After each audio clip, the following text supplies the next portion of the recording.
अस्सलाम वालेकुम। आखिरकार अमेरिका और ईरान के दरमियान मुआहदा तय पा गया।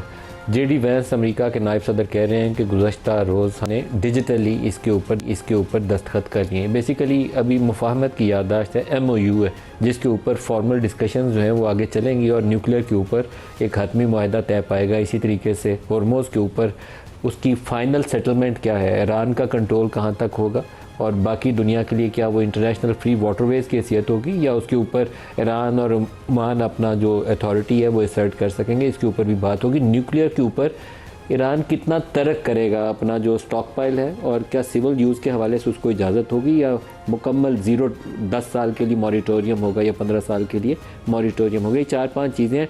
ट्रंप की तरफ से जो इशारा है वो तो यही है कि सिविल यूज़ की इजाज़त होगी, जो एक मेजर कंसेशन होगी अमेरिका के इब्तदाई मुतालबात को सामने रखते हुए।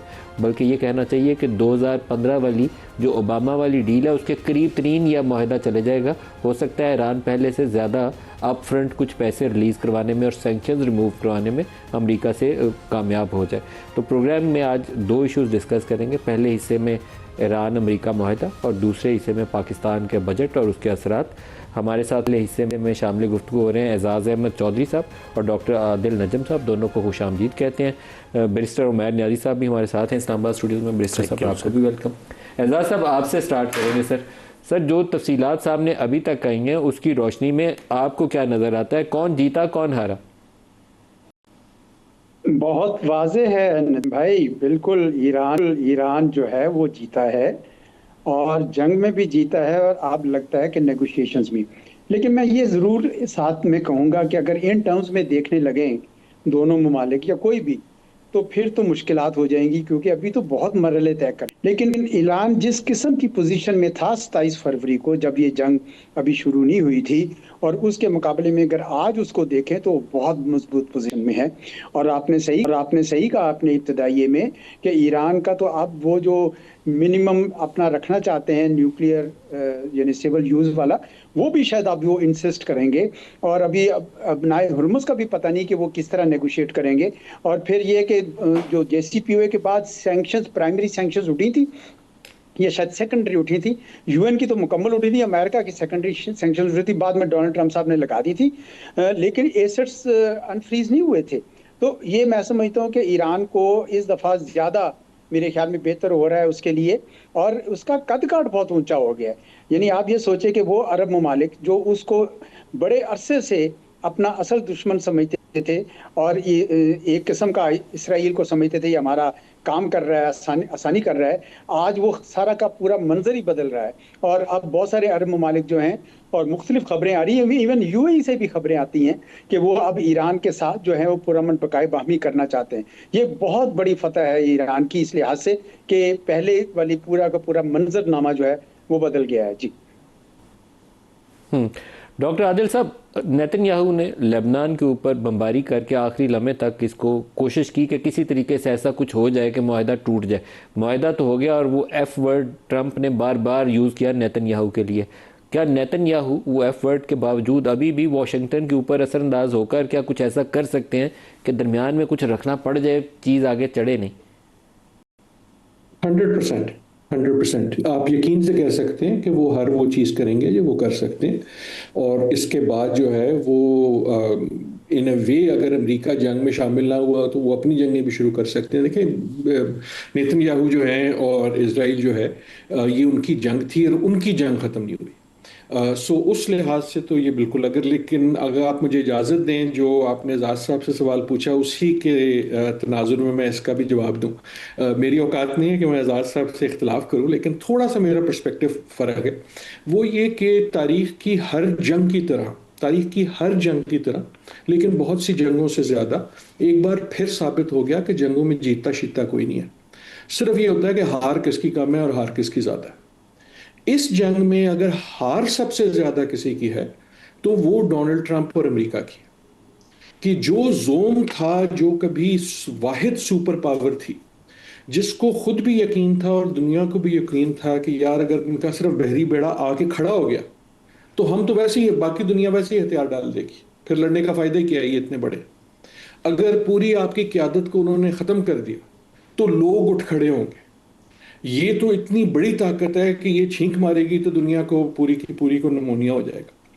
उसकी वो जो हैबत है, उसकी वो जो दहशत है, उसकी वो जो कुव्वत का परसेप्शन था, वो उस कदर टूटा है कि वो मेरे ख्याल में वापस नहीं आएगा, कम से कम आसानी से नहीं आएगा। उसकी जो अलायंसेस हैं, चाहे वो के साथ हो, चाहे वो अपने रीजन में हो, चाहे वो इस रीजन में हो, वो अब बहुत कमजोर पड़ गई हैं। That I think is the biggest cost for the US.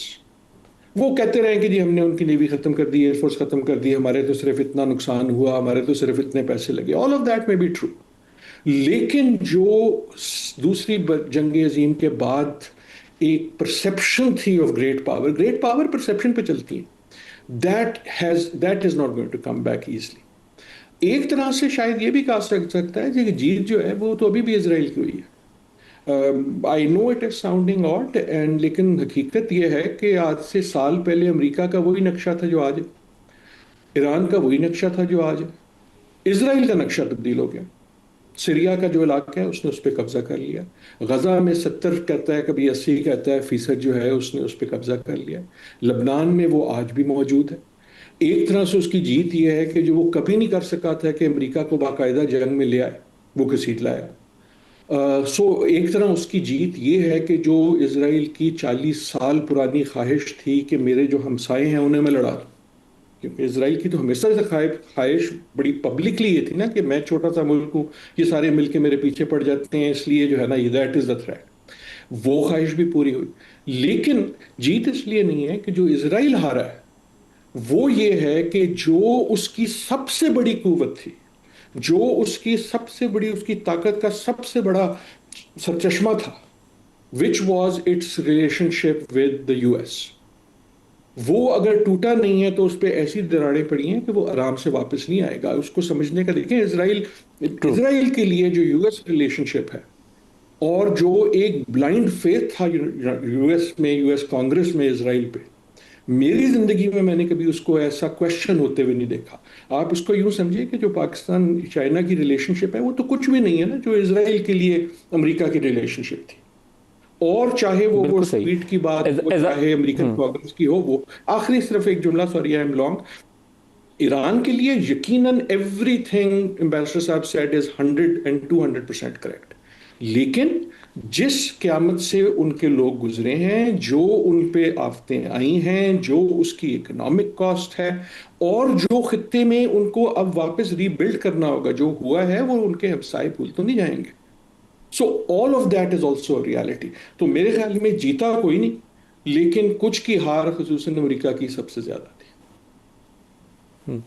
Ejaz साहब, अगर ये डील सक्सेसफुली आगे तक चल पड़ती है और इनके आपस में एक तफसीली माहिदा भी हो जाता है, न्यूक्लियर के ऊपर भी, हॉर्मोज के ऊपर भी, तो इस इलाके के अंदर एक पावरफुल ईरान और इसी इलाके के अंदर एक शायद नया रीजनल अलायंस जिसमें सऊदी अरब, टर्की, पाकिस्तान, मुमकिन तौर पर कतर भी किसी हद तक, और शायद चाइना के ताबन के साथ एक नया ब्लॉक इमर्ज कर रहा होगा। और दूसरी तरफ इसराइल, यूएई और कुछ इत्तेहादी, मुमकिन तौर पर कुछ बहरीन की कोशिश करें, अगर ईरानी इन्फ्लुएंस से वो बचा रहा, तो एक दो बड़े राइवल ग्रुप इस इलाके के अंदर हमें बनते नजर आएंगे।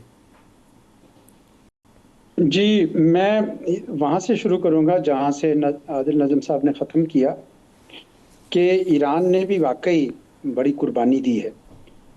इस कुर्बानी की वजह से ही आज ये कहा जा रहा है कि ईरान हार कर भी जीत गया और अमेरिका जीत कर भी हार गया। तो इस वजह से मुझे तो लगता है कि जो मैं उनकी बात से इत्तेफाक तकरीबन नहीं करता, वो ये है कि इसराइल जो है बिल्कुल नहीं विनर है इसमें से। इसराइल का जो नाम बदनाम पूरी दुनिया में, अमेरिका के साथ तो हुआ जो दरार आई है, लेकिन पूरी दुनिया में ये एक जेनोसाइडल मुल्क के तौर पर उभरा है। और इस वजह से इसका जो इस वक्त इमेज है, ठीक है, अगर वो गजा के ऊपर कुछ हिस्से पे कब्जा कर ले, साउथ लेबनान का कुछ ले ले हिस्सा, कुछ वेस्ट बैंक को कर ले, लेकिन तो भी ये अब वो उस किस्म की ताकत नहीं नजर आएगा जिस किस्म की ताकत था ये। और ईरान जो है, ईरान के लिए भी आप याद रखें कि इसराइल का जो असल ख्वाब था वो तो ग्रेटर इसराइल था ना जी, और उसकी राह में रुकावट तो ईरान ही था। बाकी तो सारे अरब जो हैं वो तो अब लाइन अप हो चुके थे ऑलमोस्ट तकरीबन, यानी ज्वाइन कर रहे थे अब्राहम्स अकॉर्ड, सवाए सऊदी अरेबिया के। तो इस वजह से मैं समझता हूँ कि इसराइल जो है it is a big loser apart from its relation with the US. उसके इस खित्ते में भी अब ईरान तो मौजूद है, और चंद सालों बाद जब उसको ये कुछ पैसे वैसे मिलेंगे, रिकंस्ट्रक्शन करेगा, तो Iran will become a very very dominant power of the region. तो कहाँ गया इसराइल का वो सारा का सारा जो ख्वाब था, वो तो मेरे ख्याल में अब चिकनाचूर हो गया है। और सबसे बड़ी तब्दीली जो मैंने पहले अर्ज की आपसे कि अरब रियासतों के अंदर आ रही है कि वो आप समझे हैं कि अमेरिका हमें वो उस किस्म की सिक्योरिटी नहीं दे सका जिस किस्म की वो हमें हमसे प्रॉमिस की गई थी। अब हमें ईरान के साथ लिव एंड लेट लिव करेंगे, और जिस सिक्योरिटी अरेंजमेंट का आप नदीम साहब जिक्र कर रहे हैं, जिसमें शायद पाकिस्तान, तुर्की है और शायद चीन भी हो, उसमें ईरान भी होगा, आप देख लीजिए। क्योंकि ईरान के को शामिल किए बगैर कलेक्टिव सिक्योरिटी या इंडिविजिबल सिक्योरिटी का कॉन्सेप्ट पूरा नहीं होगा। इस वजह से इसराइल के लिए ये सारे के सारे आप इकट्ठे हो जाएंगे, और इसराइल के लिए बहुत मुश्किलात मैं तो कम से कम आने वाले माह साल में देख रहा हूँ। सर, एक आप पहले एजाज साहब कमेंट कर दें, फिर आदिल साहब से उस पर तफसीली जवाब चाहूँगा कि अब्राहम अकॉर्ड्स का क्या मुस्तकबिल है? नहीं जी, अब्राहम अकॉर्ड तो अब गया जी, अब क्या होगा। ठीक है, डोनाल्ड ट्रंप साहब तो बड़ा जोर लगाते थे, आप लोगों को याद होगा आखिरी दिनों में तो उन्हें यह भी कहा कि ये शर्त होगी आपकी, लेकिन अब क्या शराइत लिखाएंगे? कोई शराइत नहीं लिखा सकते। और इसराइल ने जो हरकत कर दी है, जिस किस्म का उसने कत्ले आम किया है, उसके बाद तो मेरे ख्याल में इवन जिनका उनके साथ ताल्लुक है वो भी शायद अब रिव्यू करना चाहेंगे। तो मैं कम से कम उसका कोई खास मुस्तकबिल नहीं देख रहा जी। डॉक्टर आदिल साहब, आप क्या कहते हैं? नहीं, बिल्कुल दुरुस्त, बिल्कुल दुरुस्त। आई 100% एग्री। अब्राहम अकॉर्ड का वही मुस्तकबिल है जो गज़ा पीस प्लान का है या पीस बोर्ड का है। कि देखे ना, वो ये सारी जो चीज़ें थी, इसके पीछे एक आपको पेट्रन चाहिए था, आपको इसका एक प्रिंसिपल प्लेयर चाहिए था जो इसको फोर्स करवा सके। उस प्रिंसिपल प्लेयर यानी अमेरिका की जो है इस वक्त जो है इतनी उसकी क्रेडिबिलिटी इतनी वीक हो गई है, और अब हालात चेंज हो गए ना, कि वो दुनिया नहीं रही। और उस लिहाज से जैसे इजाज साहब कह रहे हैं, 100% आई एग्री। आई थिंक इस वक्त आज के दिन में भी, और ऑलरेडी हो रही है और अब ज्यादा होगी, एक टोटल रीअसेसमेंट हो रही है, पूरी दुनिया में हो रही है, सिर्फ इस खत्ते में नहीं हो रही। इस खत्ते में तो ये हो रही है ना कि देखें, जैसे उन्होंने कहा कि जो आपके गल्फ के ममालिक हैं उनके पास एक थ्योरी थी, और वो थ्योरी ये थी कि यार बड़ा चौधरी अमेरिका है, उसके पास क्योंकि ताकत इतनी है और उनके बेस हमारे पास हैं, वो हमारी हिफाजत करेंगे। अमेरिका ने जंग में कूद के अपने बेसिस को, जो उसके पहले ईरान नहीं हमला कर सकता था, लेकिन दो जो ईरान ने चीजें की कि हरमूज को और दूसरा गल्फ ममालिक पे, वो दोनों सिर्फ तब मुमकिन थी कि जब अमेरिका जो है खुद जंग में फरीक हो गया। अगर वो ना होता तो those things would not have been possible. अब जब वो टूट गई हैं तो वो वापस नहीं आएंगी। That means they will reassess के ओके हमें सिक्योरिटी कहां से मिलेगी। इजराइल और अमेरिका के जो ताल्लुकात खत्म हुए हैं, उससे एक सिक्योरिटी आर्किटेक्चर जो था, जो पिछले 40-50 साल से था, उसमें बहुत बड़ी दरारें आ गई। ईरान का जो एक नया स्टेचर है, उससे उसमें चेंजेस आ गई। I would increase this by saying कि इवन यूरोप, मेरे ख्याल में इसकी पहली इंडिकेशन ये होगी, चाहे वो फॉर्मली हो या इनफॉर्मली हो, कि जो ईरान के ऊपर एक इकोनॉमिक सैंक्शंस की रजीम थी, ऑफिशियल अनऑफिशियल दोनों, वो अगर हमें अगले हफ्तों महीनों में टूटती हुई नजर आएगी, that will be the real cost of it. I hope कि उसमें एक ओपनिंग हो, and that what that means is कि जिस ये जो आर्किटेक्चर निकलेगा जिसकी आप बात कर रहे हैं नदीम साहब और एजाज साहब भी, वो सिर्फ इस पॉइंट से नहीं निकलेगा जहां हम आज हैं, वो उस पॉइंट से निकलेगा कि जो पुरानी अजम्पशंस हैं कि ताकत कहाँ है, ताकत का महवर क्या है, कौन कितना डिपेंडेबल है, किस पे आप कितना ट्रस्ट कर सकते हैं, वो सारी चीजें जब निगेट हो गई, तो इन तमाम कैपिटल्स में दुरुस्त कह रहे हैं। और यूरोप के जिन ममालिक का तज़किरा कर रहे हैं, चार की तरफ से कुछ इंडिकेशन भी है, यूके, फ्रांस, जर्मनी और इटली की तरफ से, कि वो न्यूक्लियर डील के बाद शायद अपनी सैंक्शंस रिजीम जो है उसको रिव्यू करेंगे। एजाज चौधरी साहब और डॉक्टर आदिल, मशकूर आपने हमें ज्वाइन किया। बैरिस्टर मैन आई साहब, आपसे भी इस पर कमेंट चाहूँगा, क्योंकि इसमें एक बड़ा सेंट्रल रोल है पूरे प्रोसेस के अंदर पाकिस्तान का। फील्ड मार्शल का पहले नाम लेके, क्योंकि individually he led this whole process. आपका इसके ऊपर तबसरा? देखिए, पाकिस्तान के लिए ये जंग बंदी मैं समझता हूँ इवन ईरान से ज़्यादा ज़रूरी थी। ईरान का जिस सारे शुरका ने बताया, जो नुकसान होना था वो हो गया, जो स्ट्रक्चरल डैमेज था वो हो गया, उन्होंने अब रीबिल्ड के फेज़ में जाना है। मगर पाकिस्तान को ये जंग बहुत तेज़ी से नीचे तनज़ली की तरफ ले जा रही थी। जिस तरह से ऑयल प्राइसेस शूट अप हुई, जो हमारे बॉर्डर पे मसले मसाइल, इंडिया की इन्वॉल्वमेंट, वो सारी चीज़ों में तेज़ी आ गई। हमारे यूएई के साथ मामलात ख़राब होने से हम एक और इकोनॉमिक क्रंच की तरफ जा रहे थे। तो अब ये जिस तरह से डील साइन होती है, तो जो रोल जिस तरह से जिस हवाला दे रहे थे कि प्रोटेक्टर का एक स्टेटस था यूएस का मिडल ईस्ट के लिए, तो मैं समझता हूँ कि पाकिस्तान आज उस पोजीशन में है कि वो रोल अज्यूम कर सकता है। और पाकिस्तान में मिलिट्री एक कैपेसिटी भी है, मिलिट्री माइट भी है, और मैं समझता हूँ कि वो एक बेहतर तरीके से चैनलाइज भी हो सकती है। और उसका अगर हमारा फुटप्रिंट इस पूरे रीजन में बढ़ता है तो हम अपनी कैपेसिटी, अपनी डिफेंस कैपेसिटी को तो यूटिलाइज करेंगे ही करेंगे, हम अपनी डिफेंस इंडस्ट्री को भी बूस्ट दे सकते हैं। फील्ड मार्शल को तारीफ करेंगे कि नहीं करेंगे? देखिए, 100% जिसका जो रोल है उसको उसका ड्यू जाना चाहिए, 100% जाना चाहिए। देखें, खाली आप कहें कि पॉलिटिकल लोगों की ये इंगेजमेंट पे होती, ये इस तरह का कॉन्फ्लिक्ट था कि जो खाली पॉलिटिकल साइड से नहीं डील हो सकता था। अगर आज इसराइल को थ्रेट है किसी चीज़ से, उसे पाकिस्तान की मिलिट्री साइड से थ्रेट है, उसे हमारी पॉलिटिकल गवर्नमेंट से थ्रेट नहीं है।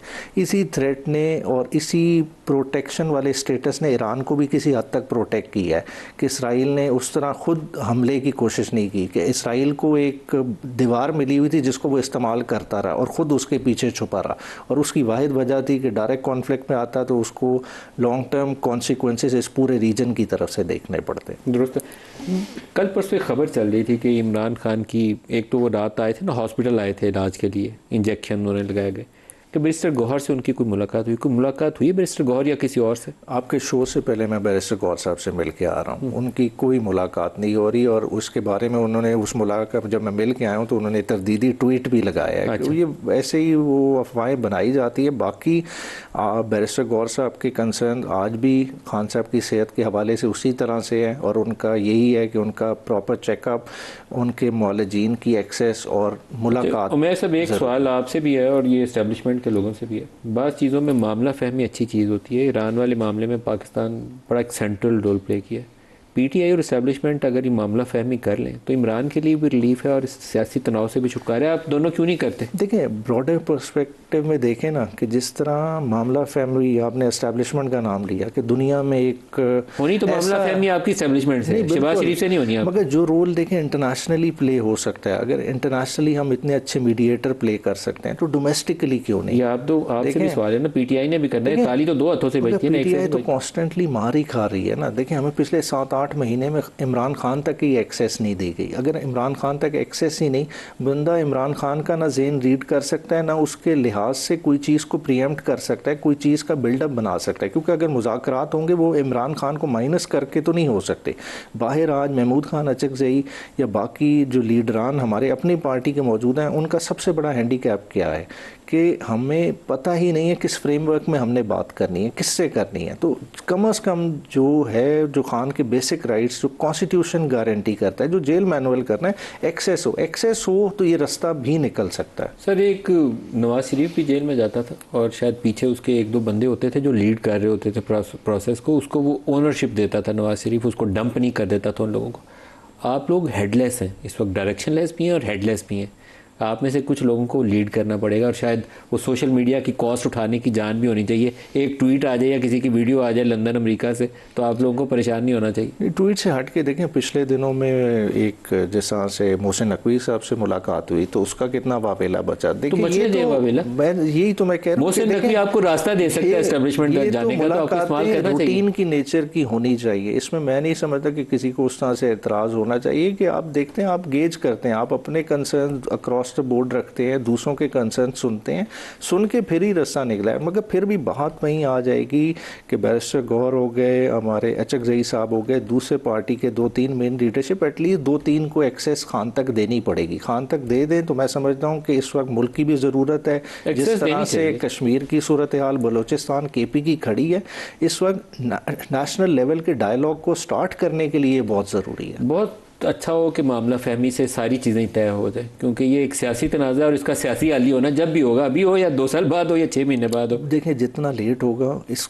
नेशन को उसकी कॉस्ट बड़ी हैवी अदा करनी पड़ेगी। देखें जो उहदों पे लोग होते हैं या जो उहदों से हट गए हैं उनका इतना स्टेक नहीं रहता, स्टेक रहता है इस अवाम का कि अवाम किस चक्की से गुजर रहे हैं, हमें उसका रियलाइज़ करना पड़ेगा। आज चलें जंग बंदी हमारे बॉर्डर पे हो गई है, उसके सम्राट भी तो हमने उठाने हैं ना, उसके सम्राट उठाने का अब टाइम आया। अगर हम सारे एक पेज पे नहीं होंगे तो ये विंडो 2-3 साल की गुजर जाएगी। 2-3 साल में जो पाकिस्तान को आज हम खड़ा कर सकते हैं हमारा उससे फोकस हटा रहेगा। शहबाज शरीफ से मिलेगी पीटीआई? देखिए शहबाज शरीफ साहब ने फ्लोर ऑफ द हाउस पे ऑफ़र दी, उसका बैरिस्टर गौर साहब ने भी रिस्पॉन्ड किया कि देखें आप मुलाकात तक तो फैसिलिटेट नहीं करा पा रहे। देखें ये इसमें क्या बड़ी बात है कि अचकज़ई साहब और शहबाज शरीफ साहब, असेंबली तो एक न्यूट्रल वेन्यू है ना, असेंबली के किसी कमेटी रूम में मिल लें। हम पिछले 3-4 माह से फ्लोर ऑफ द हाउस पे एक दूसरे को ऑफर्स कर रहे हैं मगर एक कमेटी रूम में मिलने तक को तैयार नहीं। आपके ख्याल में शहबाज शरीफ अडयाला जेल का दरवाज़ा खुलवा सकते हैं मुलाकात के लिए? देखिए वो टू अर्ली टू से होगा क्योंकि उसमें बहुत सारी और भी कॉम्प्लिकेशन होगी। शहबाज शरीफ नहीं खुलवा सकते? मैं नहीं समझता, इसके लिए आपको उनकी कैबिनेट में कुछ लोग और हों शायद वो खुलवा सकें। मोहसिन नकवी वाला है, वो आप चैनल इस्तेमाल करें तो उसमें से रास्ता खुल सकता है। देखिए ये उससे हट के पार्लियामेंट के लोगों को तो कम से कम बैठना चाहिए। देखिए लीडर ऑफ द ऑपोजिशन और chief executive of a country इन्हें बैठना चाहिए, इन्हें बैठ के एक कुछ लाइन ड्रॉ करनी चाहिए कि पॉलिटिकली ये नहीं होना चाहिए या इस मुल्क में ये होना ज़रूरी है, तो रास्ता निकलेगा। बैरिस्टर उमैर न्याई साहब आपका बहुत शुक्रिया, आप हमारे साथ शामिल हुए। एक ब्रेक करीब आ गया जी, ब्रेक ले लें, ब्रेक से वापसी पे लास्ट सेगमेंट और बजट, इसके अंदर क्या खोया क्या पाया उसके ऊपर बात करेंगे, हमारे साथ रहिए।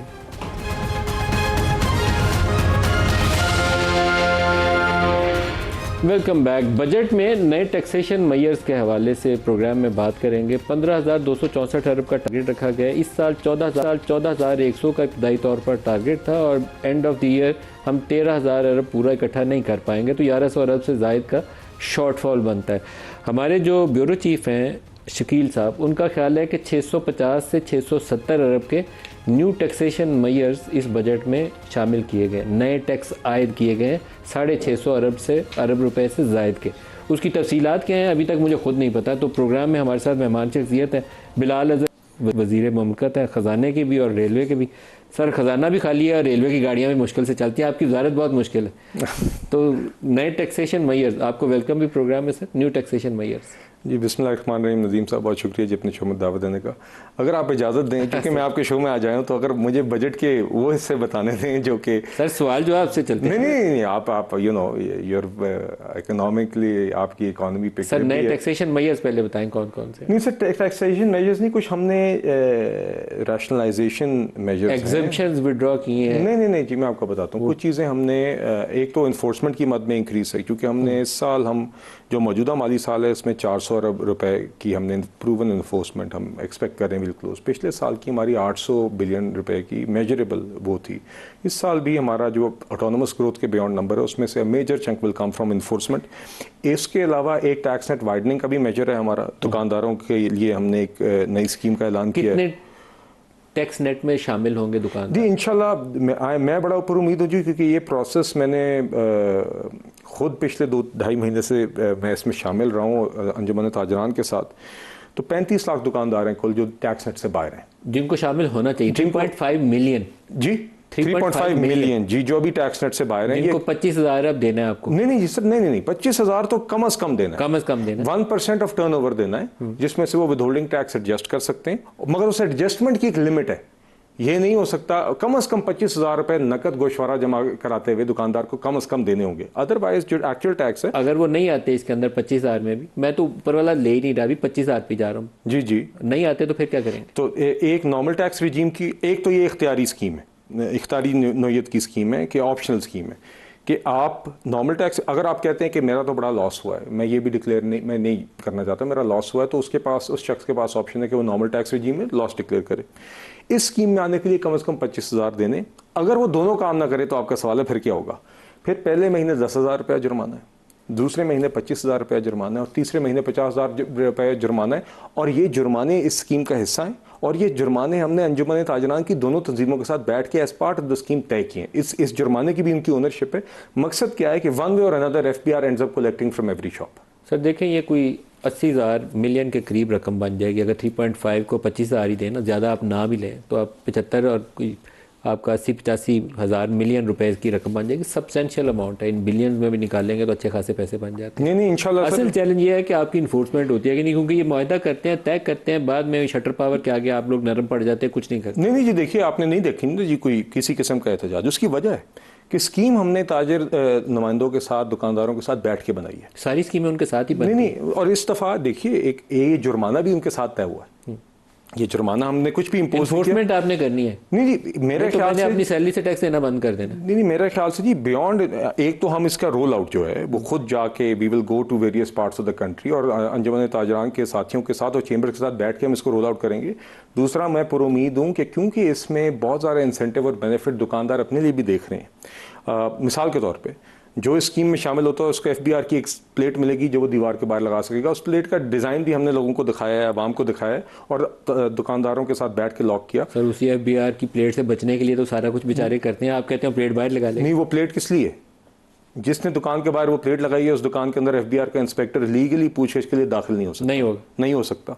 ऑडिट से अमूमी तौर पर एग्जेम्पशन है, जिसका मतलब यह है कि 19-20 के फर्क के ऊपर पूछताछ नहीं होगी, मगर हाँ बड़ी चीज़ निकलेगी तो 10-20 का फर्क हुआ फिर पूछेंगे जी। मिसाल के तौर पे आपने अगर 15 करोड़ का टर्नओवर डिक्लेयर किया हुआ है और आपके अकाउंट में 5-6 अरब रुपए की एक्टिविटी नजर आती है तो फिर हम पूछताछ करेंगे, ताजिर नुमाइंदों को आप उनके बैंक अकाउंट तक एक्सेस हासिल करेंगे। जी देखिए, अब काफ़ी इंफॉर्मेशन जो है आपने फाइनेंस बिल में प्रोविजंस डाली है फाइनेंस उनके बैंक अकाउंट तक एक्सेस के लिए। नहीं, देखिए बहुत सारी इंफॉर्मेशन अब FBR के पास अवेलेबल है और थर्ड पार्टी बेसिस पे भी इंफॉर्मेशन अवेलेबल होती है। बैंक से इंफॉर्मेशन कैसे लेंगे?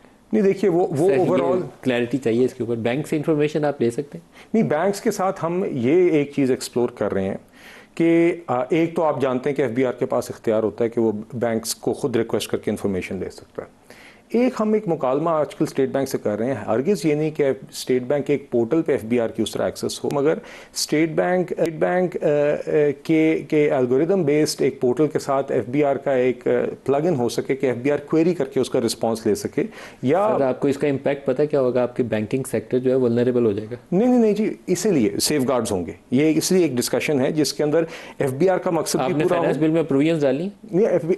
आप देखेंगे कि फाइनेंस बिल के अंदर एक नया टैक्स ऑपरेटिंग मॉडल, कंप्लीटली नया टैक्स ऑपरेटिंग मॉडल अभी, लेकिन उसमें क्या बैंक अकाउंट तक एक्सेस की प्रोविजंस डाली हैं आप? नहीं जी, मैं आपसे यही कह रहा हूँ। अभी फाइनेंस बिल के स्पेसिफिक हिस्से में आपको बता दूंगा, मगर जो हम नया टैक्स ऑपरेटिंग मॉडल लेके आ रहे हैं उसमें बुनियादी तौर पे असेसमेंट और ऑडिट दोनों को फेसलेस करने जा रहे हैं। उसके रोल आउट में ऑब्वियसली थोड़ा टाइम लगेगा और फील्ड ऑपरेशन सिर्फ RTO लेवल पे छोड़ना चाह रहे हैं और फील्ड ऑपरेशंस के अंदर भी डिस्क्रेशन को ऑलमोस्ट एलिमिनेट करना चाह रहे हैं कि जो भी फील्ड ऑपरेशंस काम करेगा वो ऑडिट या असेसमेंट ऑर्डर की बुनियाद के ऊपर जो फैसला आया होगा उसी का काम कर सकेगा। मगर मैं आपको ये कह रहा हूँ कि टैक्स नेट वाइडनिंग में दुकानदारों के साथ आप आइंदा दिनों में देखेंगे, क्योंकि इसमें एक ऑडिट का मैंने आपको बताया और एक दो और उनके पास एग्जेम्पशंस हैं। और दूसरा ये भी है नदीम साहब कि जो वो टर्नओवर डिक्लेयर करेंगे उसके ऊपर जो टैक्स अदा करेंगे उस टैक्स की बुनियाद पे उनकी इम्प्यूटेबल इनकम भी कैलकुलेट होगी जो उनकी एज वाइट मनी या वेल्थ में इजाफा बन जाएगी।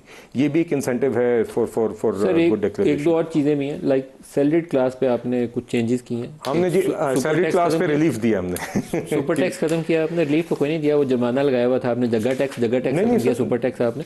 सर एक सवाल है आपका, वो लाख रुपए वाले जो तनख्वाह, सर मैं लाख रुपए वाला जो महीने की आपने उसको 6 लाख की एग्जम्पशंस दी है और अगले 6 लाख के ऊपर आपने हजार महीना उसका काटना है। ऐसे नहीं 500 रुपये 500 रुपया काट 500 रुपये तो सर इसका एक ही सिर्फ मकसद है कि आपके टैक्स पेयर्स की तादाद बढ़ जाए, आप दुनिया को बताएं कि आपके इतने मिलियन। नहीं मगर ये पहले का मौजूद टैक्स है तो मैं I want to make it sir आप, लेकिन आप समझते हैं कि वो लाख रुपया कमाने वाला पाकिस्तान में अमीर शख्स है, उससे हम 500 या 1000 रुपया महीना काट लें, उससे 1000 रुपया ही बनता है सर। 500 रुपया बनता है सर टोटल 10 लाख के ऊपर 12 लाख के ऊपर 500 बनता है ना। अगले 6 लाख के ऊपर 6 लाख बेसिक इनकम थ्रेशोल्ड है। 6 लाख पे कोई टैक्स नहीं है और अगले 6 लाख पे 1% है। 1000 रुपया ना 1% सर 1000 ही हो गया ना सर, लाख का क्या कर रहे हैं? 6000 हो गया ना साल का।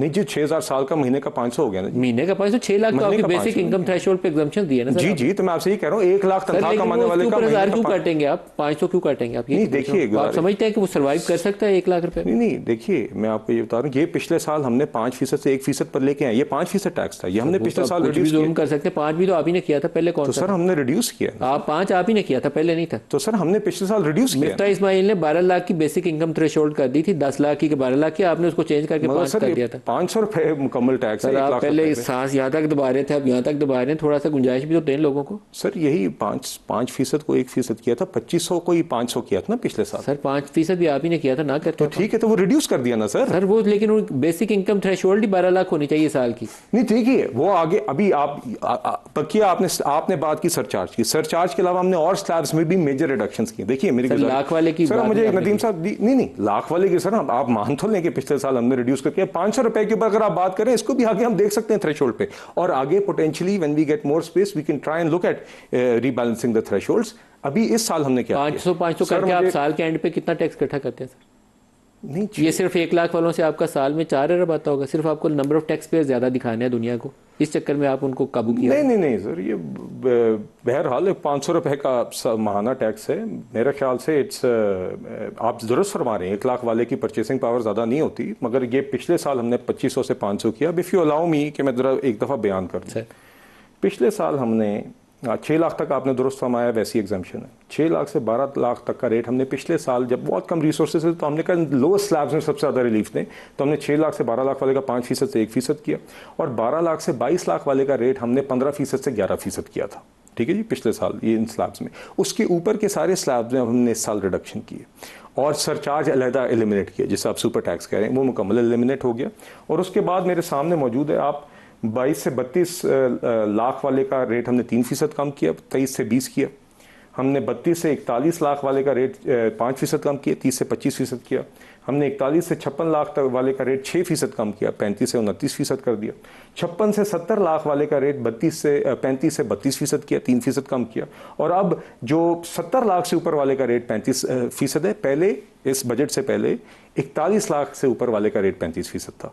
तो ये हम इस बजट में चेंजेस लेके आए हैं, जिससे हम समझते हैं कि आपके दीगर वो तबके जो पिछले साल जिनको रिलीफ हासिल नहीं हुआ था और जो ओवरबर्डन रहे हैं, उनके लिए इसमें मेजर सिग्निफिकेंट टैक्स रिलीफ उनको माहाना बुनियाद पे महसूस होगा। सैलरीड क्लास के लिए मैक्सिमम टैक्स स्लैब आपकी 25-30% से ऊपर नहीं जानी चाहिए, और जो बेसिक पहले 2 लाख वाले हैं ना, उनके ऊपर रेट आपको टैक्स बर्डन और कम। देखिए ये बात आपकी दुरुस्त है, आगे इंशाल्लाह आइंदा सालों में देखा जा सकता है। वो सर्वाइव करना उनके लिए मुश्किल है। जी नहीं, मगर देखिए जी, हमने तो अपने फिस्कल कंस्ट्रेंट्स में रहते हुए पिछले साल भी और इस साल खास तौर पे आई थिंक हमने काफी सिग्निफिकेंट रिलीफ दीगर उन स्लैब्स को प्रोवाइड किया जिनको पिछले साल। कितने बजट में आपने पैसे रखे हैं जो MNAs की स्कीमों के लिए? नहीं सर, MNAs की स्कीमों के लिए जैसे आप मेरे ख्याल से आप SDGs का जिक्र कर रहे हैं 70 या 80 अरब, बट दैट इज डिफरेंट। 70-80 अरब आप उनको दे सकते हैं, यहाँ से 4 और 5 अरब नहीं सर, नदीम साहब इस पर बात कर लीजिए। जिसे आप कहते हैं कि दे देते हैं, मैं आपको बताता हूँ। मेरे पास 25 करोड़ आया तो मैंने किस चीज़ में दिया? मैंने पब्लिक हेल्थ की स्कीमों पर दिया अपने इलाके में। मेरे जिन 10-12 गांव के अंदर पानी नहीं है, मेरे वो गांव जहां पे इलेक्ट्रिफिकेशन नहीं, उनकी स्कीम्स को फंड किया। ये वही लोग हैं जिनके पास पानी नहीं है या जिनके पास बिजली नहीं है, या जिस गाँव की बेसिक सड़क जो है वो जुड़ती नहीं है मेन शहर के साथ। मुझे आपकी स्कीमों पर सख्त इतराज़ है, क्योंकि आपकी स्कीमों में क्वालिटी स्पेंडिंग नहीं है। 4 बिलाल कियानी सर, ये आप नदीम साहब, आप मेरे साथ कभी मेरे बिलाल कियानी ने अच्छी स्पेंडिंग की होगी, 29 बंदे वो हैं जिन्होंने सर वो एक अलग सवाल है, वेस्टफुल। आप सही कह रहे हैं, मगर सर मैं आपको ये बता सकता हूं, मैं अपने आपने अपने हल्के में सही जी, और मैं आपको बता सकता हूं, बाकी 350 लोगों की जिम्मेदारी लेते हैं, वो बुनियादी जरूरत, बाकी 350 लोगों की जिम्मेदारी। देखिए मैं तो जी अपने नहीं ले सकते। नहीं देखिए, मगर मैं आपको ये कह रहा हूं कि ये और वो इंटरचेंजेबल नहीं है। देखिए रेवेन्यू साइड को और एक्सपेंडिचर साइड को अलग रखें, और सैलरी क्लास के लिए आप खुद देखेंगे, आप समा पे ही निकलवा लीजिए।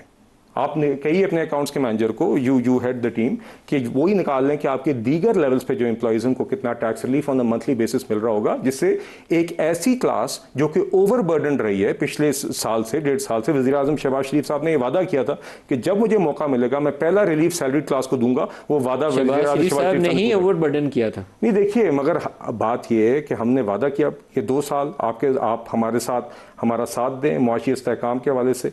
लोगों ने साथ दिया, हमने वो माशी इस्तेहकाम के अहदाफ पूरे किए और हमने कहा जैसा पहला मौका हम जहाँ पर हमें मिला कि हम कहीं पर रेट रिडक्शंस कर सकें तो उसके पहले मुस्तहिकीन जो होंगे या पहले लोग जिनको हम बेनिफिट प्रोवाइड करेंगे वो वाला वो तनख्वाहदार तबके का होगा और वो वादा वज़ीर आज़म ने पूरा किया। सच्ची बात ये नदीम साहब के इस बजट से पहले लोग, मैंने बहुत सारा क्या असर यहाँ देख रहा था, उन्होंने कहा जी पिछले साल जितनी फिस्कल स्पेस होगी बजट होगा, मगर वज़ीर आज़म शहबाज शरीफ साहब ने खुद मेहनत करके ये स्पेस कार्व आउट की जिससे तनख्वाहदार तबके। बिलाल अज़रकानी साहब बहुत शुक्रिया आप हमारे साथ शामिल हुए। आज के लिए इतना ही इजाज़त दीजिए, अल्लाह हाफ़िज़।